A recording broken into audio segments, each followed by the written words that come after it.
అందరికీ నమస్కారం. తెలుగుదేశం పార్టీలో ఒకప్పుడు పార్టీయే నేనే పార్టీ అన్న విధంగా పనిచేసిన వ్యక్తులు ఇవాళ సైలెంట్ అయిపోయారు. దానికి కారణం పార్టీకి తెలుసు, వాళ్ళకి తెలుసు, ప్రజలకు కూడా తెలుసు. మరీ ముఖ్యంగా దేవినేని ఉమామహేశ్వరరావు నందిగామ. ఈయన నందిగామ నుంచి స్టార్ట్ చేసి నందిగామలో 2 సార్లు ఎమ్మెల్యే అయ్యాడు. తర్వాత మైలవరం వచ్చాడు, మైలవరంలో ఎమ్మెల్యే అయ్యాడు, మంత్రి అయ్యాడు. తెలుగుదేశం పార్టీకి ఏ సందర్భంలో అయినా అవసరం వచ్చి మొట్టమొదట మాట్లాడేది విజయవాడ సెంటర్గా దేవినేని ఉమామహేశ్వరరావు. 1900 ఆయన మీద ఎవరైతే గెలిచారో అదే వ్యక్తిని తెలుగుదేశం పార్టీలో చేర్చుకుని అదే వ్యక్తికి ఆయన నియోజకవర్గంలోనే మైలవరంలోనే సీటు ఇవ్వటం ఉమామహేశ్వరరావుకి చాలా అవమానకరం. అంతేకాకుండా సీటు మార్చి ఎక్కడన్నా సీటు ఇస్తారంటే అది కూడా లేదు, మొత్తం పక్కన పట్టేశారు. అయినా సరే చంద్రబాబు నాయుడు మీద నమ్మకంతో, చంద్రబాబు నాయుడు మీద గౌరవంతో పార్టీకి పనిచేసి పార్టీ ఆఫీసులో రోజు వెళ్ళి కూర్చుని పార్టీకి తరపున ఏదైనా ఏ విషయమైనా మాట్లాడటం కానీ స్పోక్ పర్సన్ కూడా వ్యవహరించి పార్టీ విధి విధానాల్ని వైసీపీ మీద దాడి చేయడంలో కృష్ణా జిల్లాలో ముందు వరుసలో ఉన్న వ్యక్తి దేవినేని ఉమామహేశ్వరరావు. అలాంటి ఉమామహేశ్వరరావు ఇవాళ హైదరాబాద్కు పరిమితం అయిపోయాడు, ఎక్కడ వార్తల్లో లేడు. ఎందుకు? మొన్న ఎమ్మెల్సీ ఇస్తారేమో అని ఎదురు చూశారు. ఎమ్మెల్సీ ఇవ్వాలా, రాజ్యసభ ఇస్తారేమంటే అది ఇవ్వలేదు, ఏది ఇవ్వకుండా ఆయన పక్కన పెట్టారు. ఆయన అసమతి రాగం పట్టలేదు కానీ మౌన వ్రతం పట్టాడు. ఎవరో దేవినేని ఉమామహేశ్వరరావు. ఇకపోతే వంగవీటి రాధాకృష్ణ, ఆయన విజయవాడ కేంద్రంగా వాళ్ళ ఫ్యామిలీ రంగామిత్ర మండలి ఇవన్నీ యాక్టివ్గా ఉండేవాళ్ళు. వీళ్ళ ఫ్యామిలీ యాంటీ తెలుగుదేశంలో పనిచేస్తుంది. అలాంటిది రాధాకృష్ణ గారు 1900 జగన్మోహన్ రెడ్డితో సరిపడక తెలుగుదేశం పార్టీలో చేరాడు. తెలుగుదేశం పార్టీ ఆ రోజు టికెట్ ఇవ్వకపోయినా సరే పార్టీ కోసం రాష్ట్రం మొత్తం తిరిగి పనిచేశాడు. తెలుగుదేశం పార్టీ అధికారంలో రాలా. అయినా సరే ఆయన అక్కడి నుంచి తెలుగుదేశం పార్టీలో కంటిన్యూ అవుతూ వైసీపీ పార్టీ దగ్గరికి కూడా వెళ్లకుండా, వైసీపీ పార్టీ అనేక హామీలు ఇచ్చింది, అనేక ఆశలు రేకెత్తించింది, ఆశలు చూపించింది.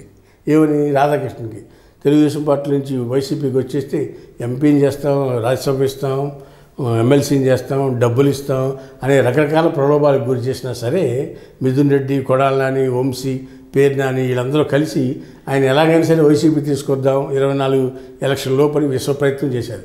అయినా ఆయన కూడా ఏ మాట మీద ఉన్నాడో ఆ మాట మీద స్టాండ్ అయి ఉన్నారు. ఆయనకి మొన్న ఎమ్మెల్సీలో ఏదో పదవి వస్తుందని ఆయన అభిమానులంతా కూడా ఎదురు చూశారు.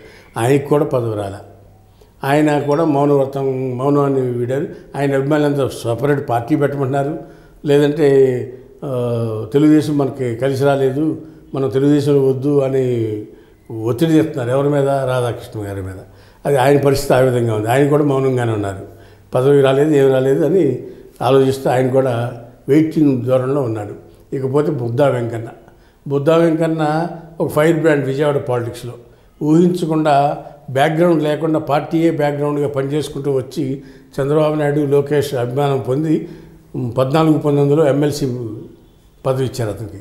అతను ఫైర్ బ్రాండ్గా విజయవాడలో చంద్రబాబు మీద ఏగ వాడలేకుండా, లోకేష్ మీద ఏగ వాడలేకుండా ప్రెస్ మీట్లు పెట్టి అపోజిషన్ వాళ్ళని తెలుగుదేశం పార్టీ తరఫున మాట్లాడే వ్యక్తి బుద్ధా వెంకన్న.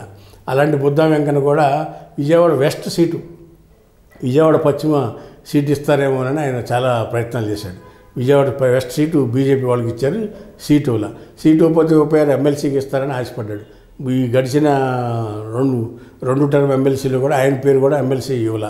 దాంతో ఆయన కూడా నిరాశ నిస్పృహకు గురి అయిపోయి ఆయన కూడా పార్టీ వాసించారు. మరీ ముఖ్యంగా ఆయన చంద్రబాబు నాయుడు ఇంటి మీదకి దాడికి వెళ్ళినప్పుడు జోగి రమేష్ ఆయన ఎదురుపడి వెళ్ళి జోగి రమేష్ని అడ్డగించి చంద్రబాబు నాయుడు ఇంటి మీద వస్తా దాడికి ఎదుర్కొన్న వ్యక్తిగా ఆయన గుర్తింపు ఉంది పార్టీ వర్గాల్లో.